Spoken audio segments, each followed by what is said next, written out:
कृष्ण हरे हरे हरे राम राम राम हरे हरे। नमस्कार, radio Manav Rachna 107.8 FM पर मैं हूँ सरिता आपके साथ और शुरू हो चुका है प्रोग्राम आत्मदर्शन। आत्मदर्शन प्रोग्राम जिसमें हम कोशिश करते हैं उस आत्मा के दर्शन करने की, वो आत्मा जो हम सब में है, जो उस प्रभु का रूप है, और वो आत्मा जो श्री कृष्ण ने हम सबको दी है, यानी कि उस प्रभु ने हम सबको दी है। वो एक से अनेक बना और उसने इंसान बनाया, जीव जंतु बनाए, ये संसार बनाया, लेकिन हम सभी में उसी का अंश है। और इस प्रोग्राम में हमेशा की तरह हमारे साथ मौजूद हैं रागले खदासी जी, चरण आश्रित युगाचार्य श्री श्रीमद् भक्ति वेदांत नारायण गोस्वामी जी की शिष्या। रागले खदासी जी, आपका स्वागत है हमारे स्टूडियो में। हरे कृष्ण। रागले खदासी जी, हम बात कर रहे हैं आजकल चैतन्य महाप्रभु के बारे में। उनकी जीवनी है श्री गौरांग सुधा पुस्तक में जिसका वर्णन है, और हम जान रहे हैं इसके बारे में आपसे बहुत कुछ, और किस तरह से प्रभु का नाम चैतन्य पड़ा, चैतन्य महाप्रभु पड़ा, ये भी हमने आपसे जाना अपने पिछले एपिसोड में। और आज भी हम जानना चाहेंगे कि प्रभु जो सभी अपने भक्तों को दर्शन देते हैं, सभी का कल्याण करते जा रहे हैं, और अब जो है वो संन्यास ग्रहण करने की ओर है, उनका नाम चैतन्य महाप्रभु पड़ चुका है। तो अब आगे आपसे इस कड़ी में जानना चाहेंगे कि अब प्रभु जो है आगे कौन सी लीला करने वाले हैं। संन्यास ग्रहण चैतन्य महाप्रभु ने कटवा में किया। अच्छा। और उनका नाम उन्होंने केशव भारती जी ने दिया श्री कृष्ण चैतन्य। अब संन्यास ग्रहण करने के बाद प्रभु तो उन्मत्त हो गए और वृंदावन जाना चाहते हैं। तो उन्होंने, उनकी अवस्था अद्भुत हो गई थी, उनको कोई दिशा का ज्ञान नहीं रहा, कोई किस ओर जा रहे हैं, कब दिन है रात है, उनको कुछ ज्ञान ना रहा। नित्यानंद, चंद्रशेखर और मुकुंद, उनके जो परिकर हैं, वो लोग उनके पीछे पीछे चलने लगे, और प्रभु को कुछ ज्ञान नहीं है कि वो उनके पीछे पीछे भी चल रहे हैं। जो भी मार्ग में दर्शन करता प्रभु का, वो भी हरी हरी बोलने लगता, और वो समस्त प्रकार के उसके दुख कष्ट नष्ट हो जाते। फिर आगे चल के कुछ गोप बालक गैया चरा रहे थे, तो उन्होंने प्रभु का दर्शन किया, वे भी उच्च स्वर से हरी हरी बोलने लगे। तो जैसे छूत का रोग हो जाता है ना, इन्फेक्शियस डिजीज, प्रभु हरी हरी बोलते, उनको देख के सभी हरी हरी बोलने लगते हैं। तो अब उन्होंने वो उनके बालकों से हरि नाम सुन के प्रभु उनके पास गए और बड़े स्नेह से उनके सिर पर हाथ फेरने लगे और कहने लगे, तुम तो बड़े भाग्यवान हो कि तुम्हारे मुख से भगवान का नाम निकलता है, और तुम लोगों ने हरि नाम सुना के मुझे कृतार्थ कर दिया। तभी नित्यानंद प्रभु ने चुपके से उन बालकों को सिखा दिया कि तुम, प्रभु जब तुमसे पूछेंगे वृंदावन जाने का मार्ग पूछे, तो तुम उन्हें गंगा के किनारे वाला मार्ग दिखा देना। मतलब वृंदावन अगर इस तरफ है तो दूसरी तरफ का रास्ता दिखा देना। तो इतने में प्रभु उनसे पूछने लगे, बच्चों ये बताओ कि वृंदावन किस रास्ते से जाऊं? तो नित्यानंद प्रभु के कहने के अनुसार बच्चों ने कहा, ये गंगा तीर का मार्ग है, यहाँ पर ये वृंदावन है। प्रभु आविष्ट होकर उस रास्ते पे चलने लगे। तो प्रभु ने, नित्यानंद प्रभु ने चंद्रशेखर जी से कहा कि आप अति शीघ्र शांतिपुर में जाइए और अद्वैताचार्य जी के घर जाइए और उनसे कहिए कि और नौका लेके गंगा के किनारे पर तैयार रहें, और मैं प्रभु को घर में उनके घर पे ले जा रहा हूँ। और ये सूचना देने के बाद आप नवदीप जाकर सची माता और सब भक्तों को लेके अद्वैताचार्य जी के घर आ जाइए।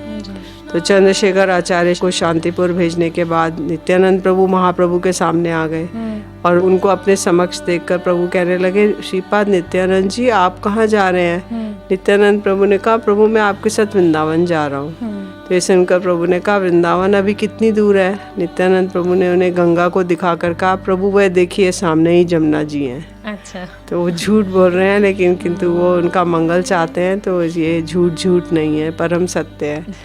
तो फिर उन्होंने वो प्रभु के गंगा जी के तट पर ले गए और भावावेश में प्रभु ने गंगा को यमुना समझा। तो वो सोच रहे हैं जमुना जी और मैं वृंदावन में आ गया हूँ।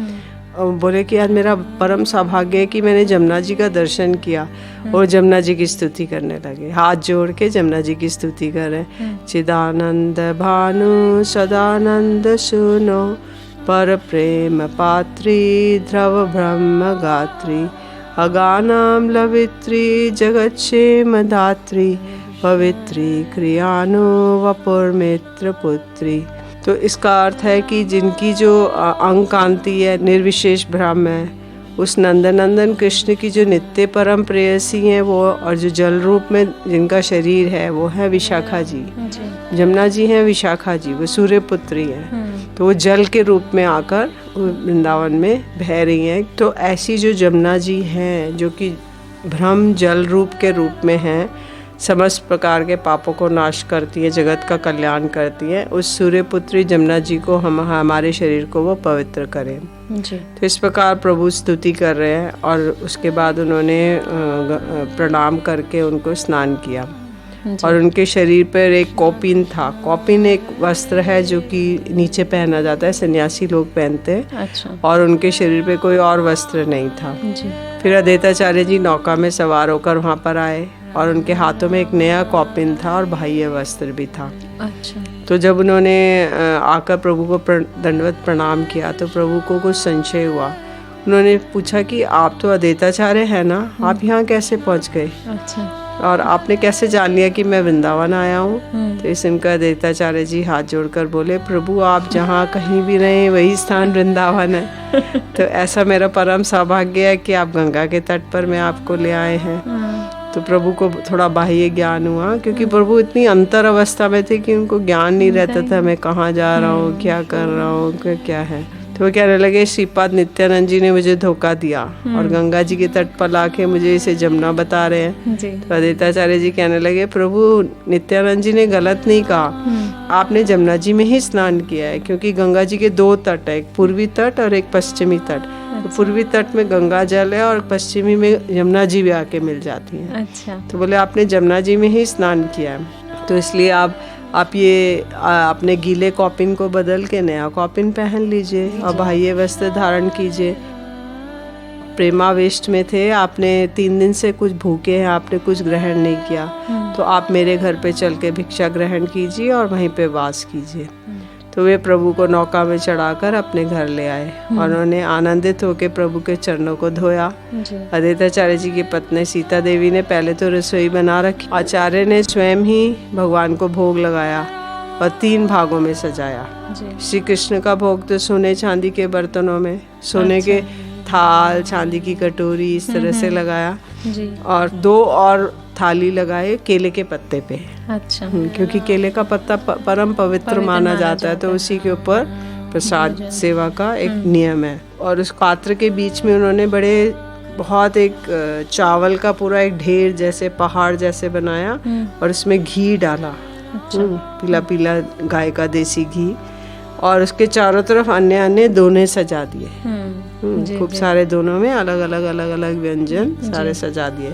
तो ये एक परिपाटी है सजाने की। जैसे अभी इस जगत में क्या होता है, लोग डाइनिंग टेबल पे अपना एक मैट लगाते हैं, उसके ऊपर थाली रखते हैं, फिर चारों तरफ कटोरी सजाते हैं, फिर उसको सजावट करते हैं। तो ऐसे ही एक वैदिक परिपाटी है कि केले के पत्ते पे करके और उसके बीच में चावल का पूरा, क्योंकि बंगाल में चावल ही मुख्य स्टेपल डाइट है, तो इसलिए वहाँ के लोग चावल मुख्यतः खाते हैं। और नॉर्थ इंडिया में रोटी का ज़्यादा, गेहूँ का ज़्यादा, तो इसलिए चावल के चारों तरफ वो पूरा सजा देते। बहुत सारे व्यंजन बनाते, बहुत सारे साग, क्योंकि बंगाल में बहुत से पत्ता होता है कई तरह के, तो इसका साग और तरह तरह के रसा और सूखा व्यंजन और ये सब उन्होंने पूरा सजाया।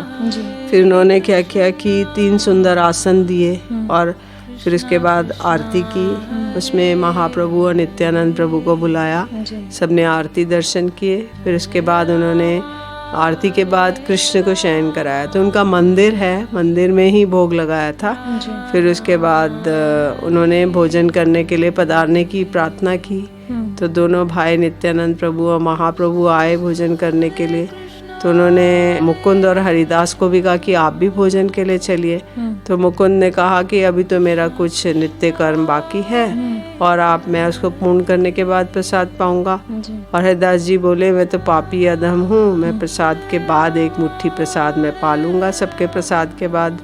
और अद्वैताचार्य जी दोनों प्रभुओं को भीतर ले आए और अनेक प्रकार के प्रसाद देके प्रभु को बहुत आनंद हुआ।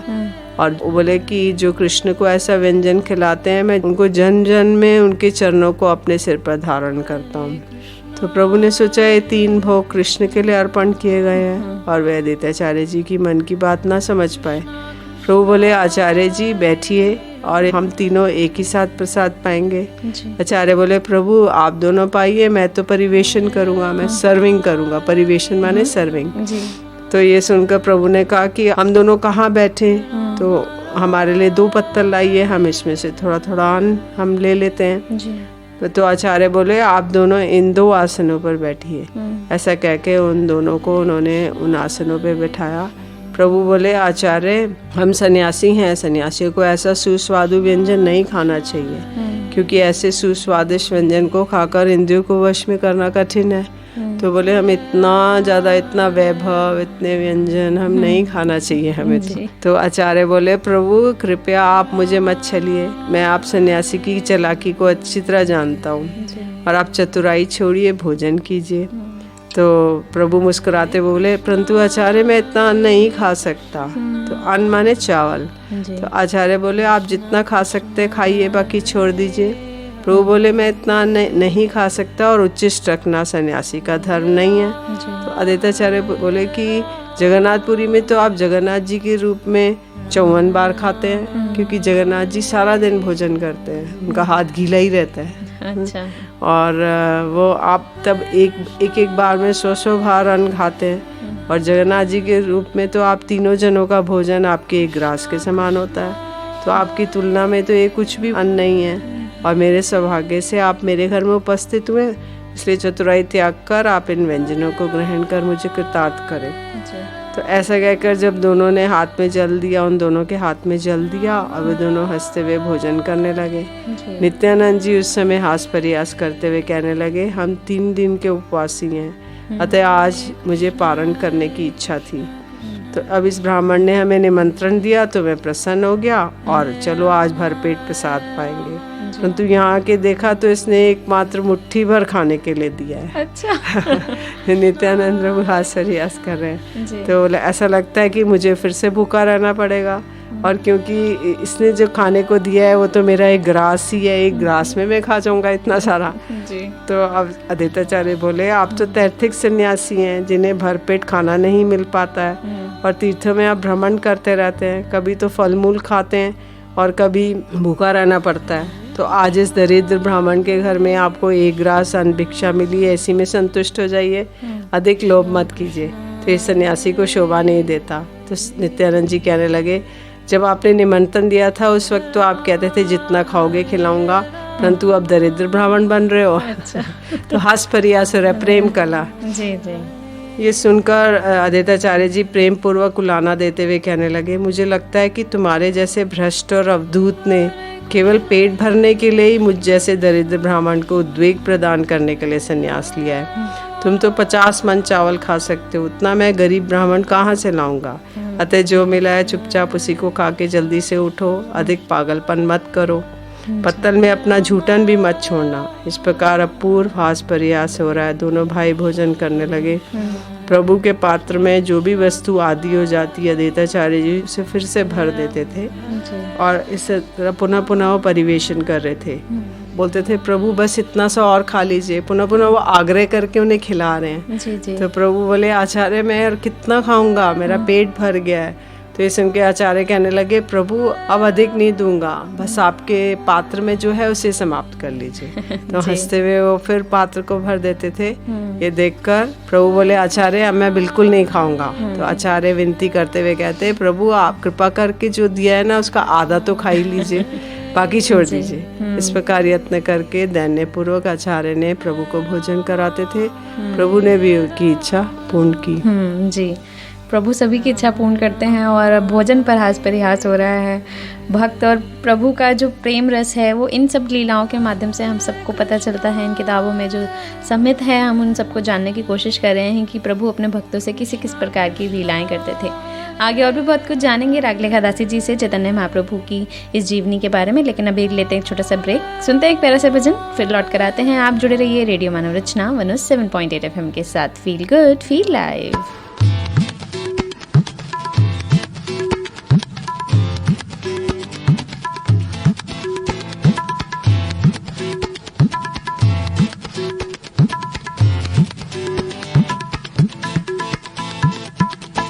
राधा नाम परम सुखदाई, राधा नाम परम सुखदाई, राधा नाम परम सुखदाई, राधा नाम परम सुखदाई, राधा नाम परम सुखदाई।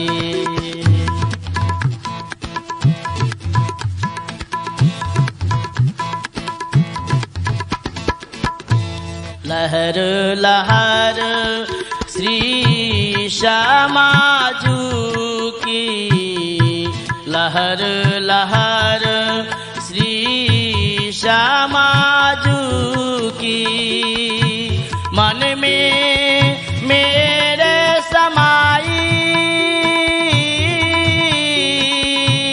मन में मेरे समाई,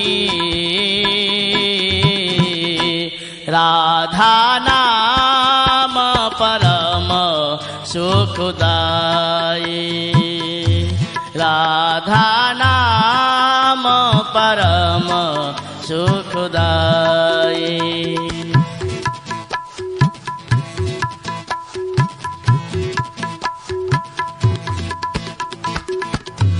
रट रट राधा जन्म बिताऊं, रट रट राधा जन्म बिताऊं, ब्रज गोपीन को शीश नमाऊं, महिमा कहीं नहीं जाई,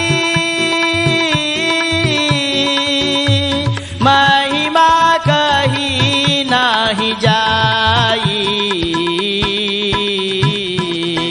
राधा नाम परम सुखदाई, राधा नाम परम सुखदाई।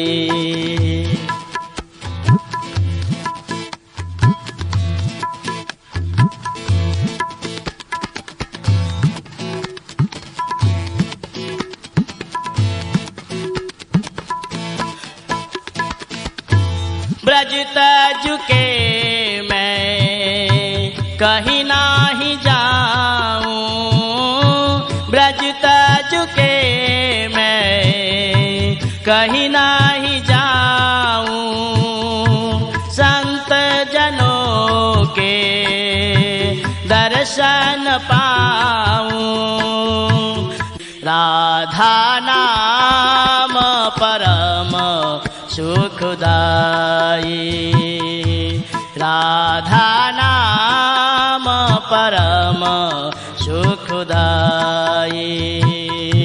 राधा नाम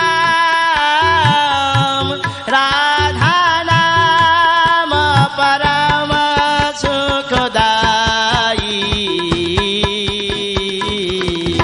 राधा नाम परम सुखदाई, राधा नाम परम सुखदाई,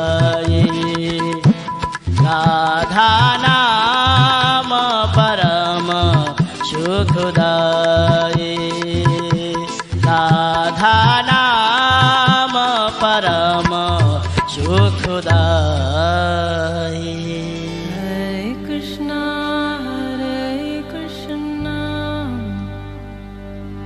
Krishna Krishna, Hare Hare, Hare Rama, Hare Rama, Rama Rama, Hare Hare। स्वागत है आप सभी का एक बार फिर रेडियो मानव रचना 107.8 FM पर। मैं हूं सरता आपके साथ। प्रोग्राम चल रहा है आत्मदर्शन। जान रहे हैं राग लेखा दासी जी से श्री गुरांग सुधा पुस्तक में चैतन्य महाप्रभु की लीलाएं, उनकी जीवनी इसमें प्रकाशित है। चैतन्य चरित्रामृत और चैतन्य भागवत का मिश्रण है ये पुस्तक, और इसके बारे में हमें बता रही हैं बहुत कुछ रागलिका दासी जी। और अभी ब्रेक पर जाने से पहले हमने जाना कि किस तरह से प्रभु जो है अपने भक्तों के साथ परिहास कर रहे हैं, भोजन को लेकर झगड़ा कर रहे हैं, या कहें प्रेम लीला उनकी हो रही है कि आप इतना खा लो, आप इतना खा लो। तो प्रभु और भक्तों का जो प्रेम रस इस भोजन लीला में सम्मिलित किया गया है। जी रागलिका दासी जी।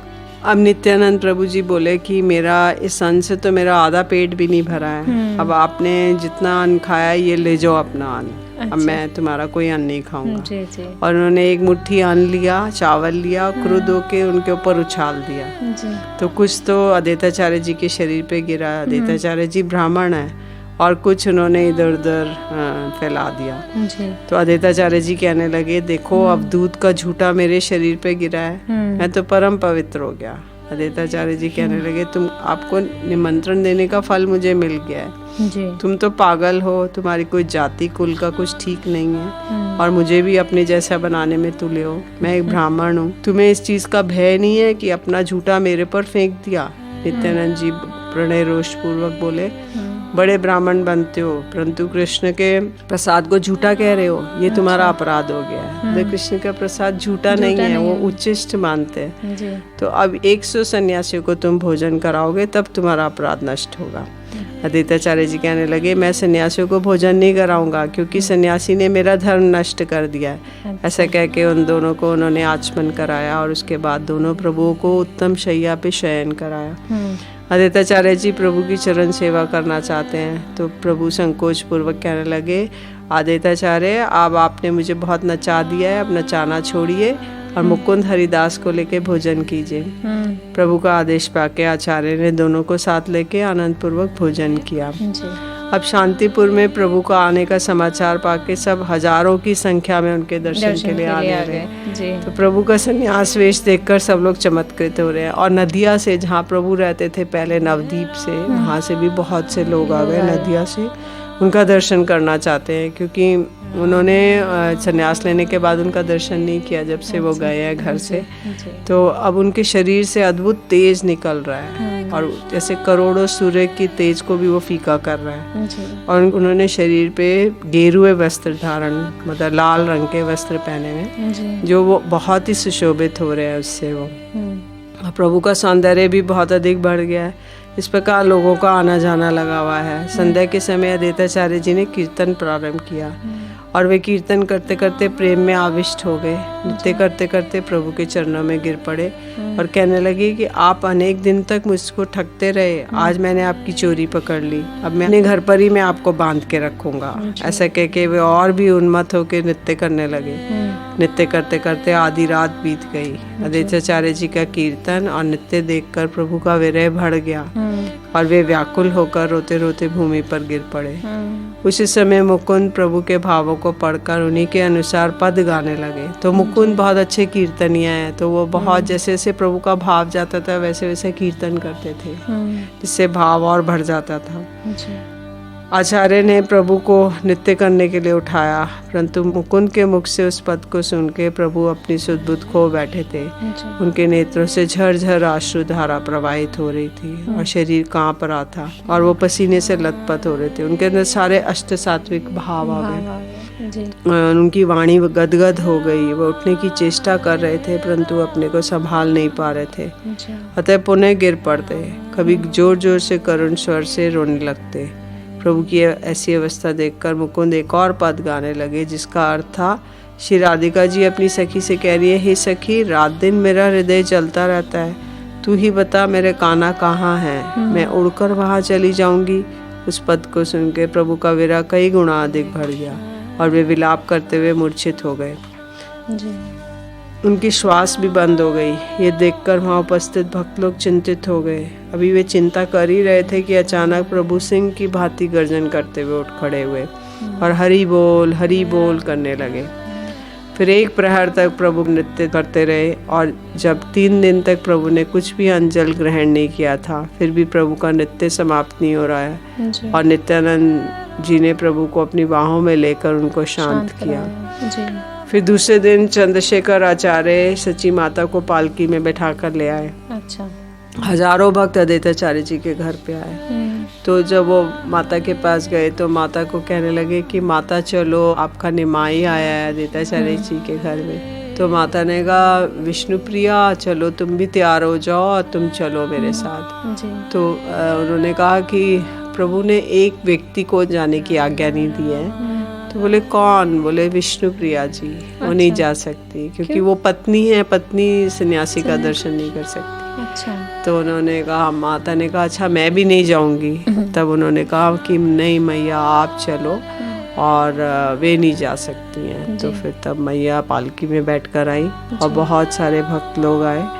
तो जब मैया आई तो सच्ची माता का दर्शन करके प्रभु तो उनके चरणों में गिर पड़े। मैया ने उनको उठा के छाती से लगा लिया और फूट फूट कर रोने लगी। प्रभु भी अबोध बच्चे की भांति रोने लगे। प्रभु के सिर पर सुंदर घुंघराले केश अब माता नहीं देख रही हैं, और वे रोते रोते उनके मुख कमल को चूमने लगी और कभी उनके सुंदर मुख को निहारने लगी, कभी उनके शरीर पर स्नेह से हाथ फेरती और कुछ कहना चाह रही है पर गला रुद्ध हो जाने के कारण कुछ नहीं कह पा रही है। कुछ देर में रोते रोते कहने लगी, बेटा निमाई, कहीं तू भी विश्वरूप की तरह निष्ठुरता मत दिखाना। संन्यास लेने के बाद एक क्षण के लिए भी उसने मुझे अपना मुख नहीं दिखाया। बेटा तेरा मुख देखकर तो मैं अपने दुख को सह गई, परंतु अब तू भी चला गया तो मैं किसका मुख देखकर जीवित रहूंगी? मैं तो मर ही जाऊंगी। सच्ची मैया के अत्यंत व्याकुल होकर रोते देखकर प्रभु का हृदय विदीर्ण हो गया और वे रोते रोते अत्यंत करुण स्वर से कहने लगे, मैया मेरा ये शरीर तो आपका ही है, मेरा तो सब कुछ भी नहीं है। आपने ही मुझे जन्म दिया, आपने ही पालन पोषण किया, आपका ऋण तो मैं करोड़ों जन्मों में भी नहीं चुका सकता। यद्यपि मैंने संन्यास वेश ले लिया है, परंतु आपको दुखी नहीं देख सकता। अभी आप मुझे जहाँ रहने की आदेश देंगी मैं अवश्य उसका पालन करूँगा। ऐसा कह के प्रभु ने बार बार प्रणाम करने लगे। ये सुनकर सच्ची माता का हृदय आनंद से भर गया। उन्होंने अपने लाडले निमाई को छाती से लगा लिया और बार बार उनका मुख चूमने लगी। माता पुत्र के इस मार्मिक मिलन का दर्शन करके अद्वैताचार्य, चंद्रशेखर, मुकुंद और वहाँ पर उपस्थित हजारों भक्तों की आंखों से अश्रुधारा प्रवाहित होने लगी। प्रभु को अपनी छाती से लगाए हुए सच्ची माता को बहुत देर हो गई, परंतु ममता का आवेश शांत नहीं हो रहा, क्षण प्रतिक्षण बढ़ता ही जा रहा था। उन्होंने अपने लाडले निमाई को छोड़ना नहीं चाहती है। ऐसा देखकर अद्वैताचार्य सच्ची मैया को समझाकर घर के भीतर ले गए।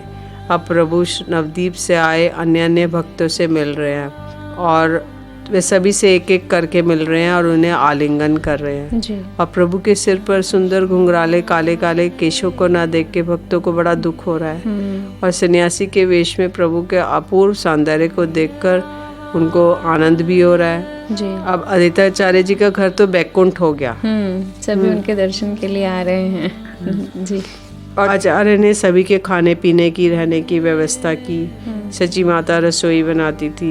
महाप्रभु निमाई पंडित जो है 10 दिन तक वहाँ रहे। अच्छा। और आचार्य का घर तो बैकुंठ बन गया। सब लोग आके प्रसाद पाते, नाचते गाते, सब कीर्तन करते और सब उन्हें प्रेम से भोजन कराते और आचार्य का भंडारा समाप्त नहीं हो रहा है और इसी प्रकार से सभी लोग आनंद सागर में डूबे हुए हैं जी। बिल्कुल, प्रभु के दर्शन करके सभी को आनंद मिल गया है और प्रभु जो हैं अद्वैताचार्य जी के घर पर हैं और सभी उनके दर्शन के लिए आ रहे हैं। उनकी माता भी उनके दर्शन के लिए आई और अपने सन्यासी पुत्र को देखकर वो बहुत ही भाव विभोर हो गई। खुशी भी थी और दुख भी था कि उनका पुत्र सन्यासी हो गया, लेकिन खुशी थी कि वो उसके दर्शन कर पा रही थी, उसको देख पा रही थी।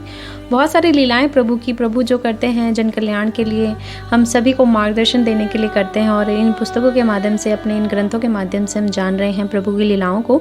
और श्री चैतन्य महाप्रभु की जीवनी जो है आजकल हम आत्मदर्शन प्रोग्राम में आपसे बांट रहे हैं, शेयर कर रहे हैं, आपको बता रहे हैं उसके बारे में। और भी बहुत कुछ है चैतन्य महाप्रभु की जीवनी श्री गौरांग सुधा में, जानेंगे बहुत कुछ, लेकिन अपने अगले एपिसोड में, क्योंकि अभी वक्त हो चला है हमारे यहाँ से जाने का, आपसे इजाज़त लेने का।